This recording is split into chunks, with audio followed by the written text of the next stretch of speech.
Let me make one or two things clear from the outset. I'm not some sort of unreconstructed, old-style, Clause 4, banner-wearing, ideologically driven socialist who doesn't believe in markets and who doesn't believe in many aspects of life that the competitive challenge achieves better performance and better outcomes. Simply, neither I nor the BMA believe that the NHS is perfect, that it doesn't need to change, that there is not an unacceptable variation in some places in quality, or not, nor that, like every other healthcare system in the world, it's facing massive financial and demographic challenges at a time of worldwide economic recession and resource restriction. So why don't I agree with the proposition that privatisation will, or would, the title seems to have changed a bit, benefit the NHS? Well, before I answer that in detail, let's try to be clear about what is meant in this context by privatisation. We're not talking about private healthcare, where people pay for that healthcare. That's a legitimate choice in a free society, as it is to educate your children privately. No, we're talking about significant, some would say unlimited elements of NHS care being delivered by the private sector, and a continuation, and many would argue for an expansion, in the market in the provision of healthcare in England. It is different in Scotland, Wales and Northern Ireland. Now, before I get on to discuss whether or not privatisation might be a suitable treatment for the perceived ills of the NHS, let's briefly look at the NHS's health. Is the NHS sick? Is it broken? Is it unsustainable in its current form? Well, let's leave aside for one moment whether we're talking about broken in financial terms and the problems that are caused by the current economic pressures. One of the main arguments the government put forward, and I would add rather shamefully put forward, to support their reforms was the alleged poor performance of the NHS in England compared with other developed countries. And they produced many figures to try to back this up. But of course, we're all aware of the old adage of lies, damn lies, and statistics. Many of the studies the government used to actually referred to crude mortality rates for certain conditions. But as John Appleby and his colleague at the King's Fund has pointed out, these are, as the name suggests, not only rather crude, but they are almost certainly misleading measures. They do not necessarily directly relate to the quality of the country's healthcare. The broader social determinants of health, like obesity, housing, transport, various other things, are just as, if not more important, as a predictor of that. But we also need to look at changes, and in this case, improvements, and specifically the rate of improvement in mortality rates that we've seen over the last few years. And on that basis, the UK is actually doing rather well compared with our OECD comparators. That's the richer countries of the Western world. We're doing much better than the US, for instance, and are on target to overtake many of our Western counterparts in the next few years.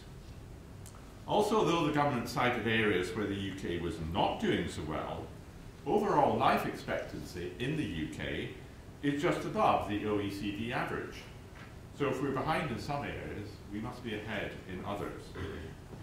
And only recently, Pritchard and Hickish, writing in the British Journal of Cancer, published a study showing that England and Wales have achieved the biggest drop in mortality and displayed the most effective use of resources amongst the leading countries worldwide. And these facts, taken together with the recent Commonwealth Fund report, which shows that the UK leads in terms of health outcomes for a pound spent per head of population, and is second only to the Netherlands in overall measures, suggests that our healthcare system is certainly by no means broken, well, certainly not in performance terms. So if it's not broken, does it need to change? And will competition help it change for the better? Well, as I indicated earlier, no healthcare system can stand still, especially not given the challenges it faces. But is competition the answer? Here again, let's try to look at the evidence. Though I have to say, despite my opening remarks, often the arguments for and against competition tend to be based on underlying beliefs and ideologies rather than on hard evidence, frankly because the evidence is at best unreliable and at worst misleading and contradictory. Last month's timely analysis, published in the BMJ by Bevan and Skeleton, examined many of the recent papers on the subject, including those most often quoted, such as that by Proper and by Cooper, and they ended up with this verdict. More research is required before conclusions can be drawn about the effect of recent reforms on hospital quality, let alone about the merits of Mr. Lansley's proposals further to extend competition. And amongst the many problems facing researchers are finding comparable and reliable measures of quality, measuring the intensity of competition or otherwise, and even if you manage to do that, establishing a causal relationship between the two. Devotees of competition then argue that the problem is that we don't have enough competition or the proper sort of competition in the UK, and that if we had more, the results would be more noticeable. Then they add that you only have to look abroad to see the beneficial effects of competition. Doing so, of course, puts even more variables into the melting pot, because in addition to those mentioned above, you also have to add in the question of differently organised healthcare systems, different funding mechanisms, and even a different ideology in terms of the provision of a social solidarity model of healthcare. Those who advocate competition argue that it will help drive down costs and drive up quality. And I accept that there's plenty of evidence in other markets that it might do so. However, if you examine that doyen of the market in healthcare, the United States, and some have a less flattering description than calling it the doyen, the evidence suggests that not only are there extremely wide variations in quality, the overall costs of healthcare, partly a result of very high transaction costs, but also due to unnecessary and unproven investigative and treatment factors, are almost double those of the UK. And just to confirm that, the Commonwealth report I mentioned earlier showed that amongst the 7 leading countries, the UK was first in cost efficiency, and the USA came last out of the 7. Even this government has conceded that competition on price is a bad thing, tending to generate a reduction in quality, and they amended the bill accordingly. They've also conceded that competition should never be an end in itself. But despite the recent changes to monitor, that's the economic regulator that will try to regulate competition and other features of the NHS, and some of the changed rhetoric from its chief executive, David Bennett, competition is still promoted as a significant means to an end, that end being that, as I say, it will help to drive down costs and drive up quality. But despite all of this, and despite even the fact that the pro-marketeers concede that, of course, there could never be a complete market free-for-all in healthcare, that any healthcare market does need to be regulated, that there needs to be proper checks and balances in respect to competition, despite all of that, all that happens is you end up with a more bureaucratic, a more costly system to manage, and one which is full of perverse incentives. Perverse incentives like the current mechanism for funding care, that's called payment by results. So if competition isn't the answer, what is?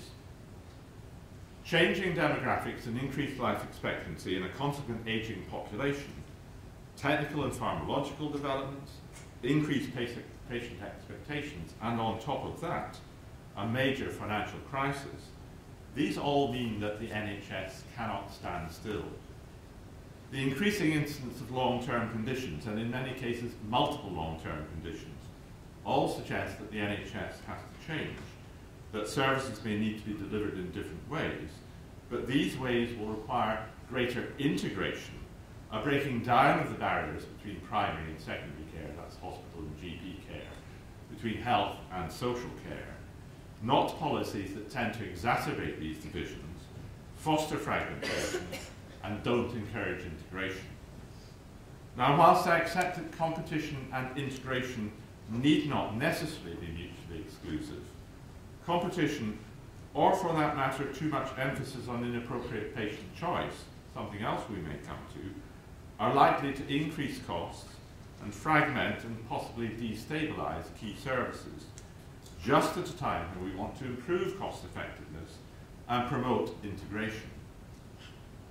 Doctors are by nature competitive animals, and I have no problem with providing them, if we can, with credible, evidence-based, comparable and meaningful data about their performance, with the aim of benefiting from that competitive professionalism.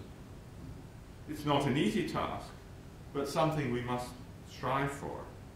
And I also have no problem with working closely with the third sector and other partners to improve the services we give to patients. So what's my answer?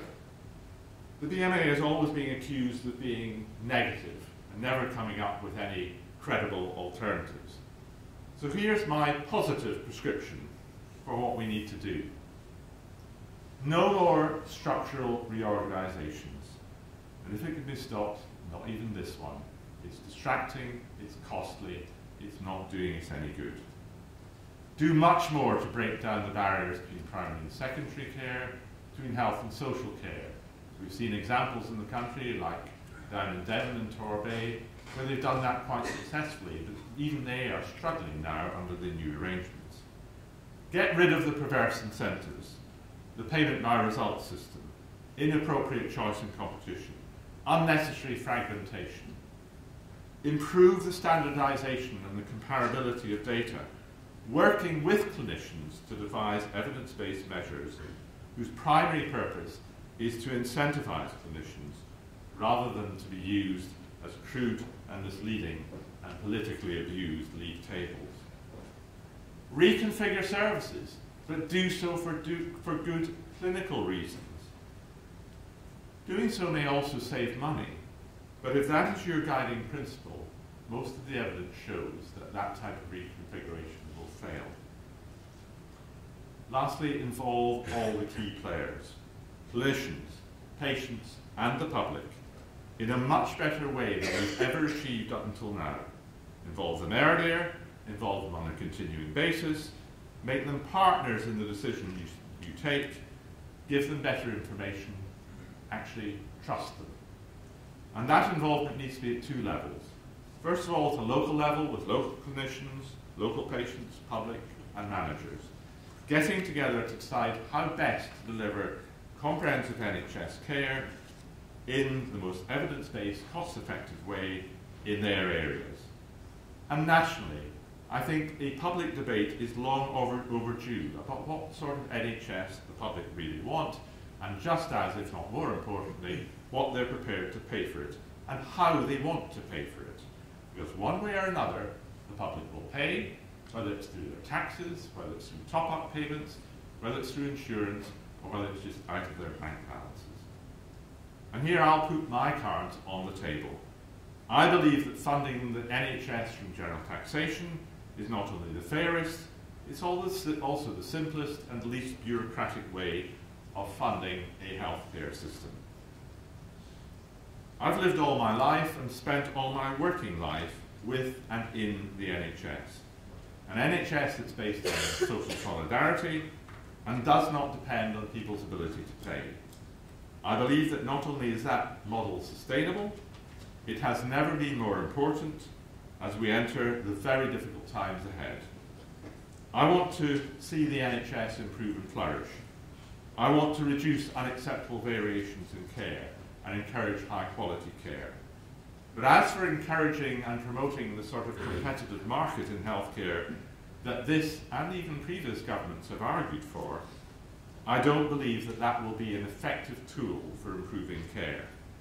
Rather than being a useful tool, it's an unproven, inappropriate, blunt instrument. And blunt instruments usually do more harm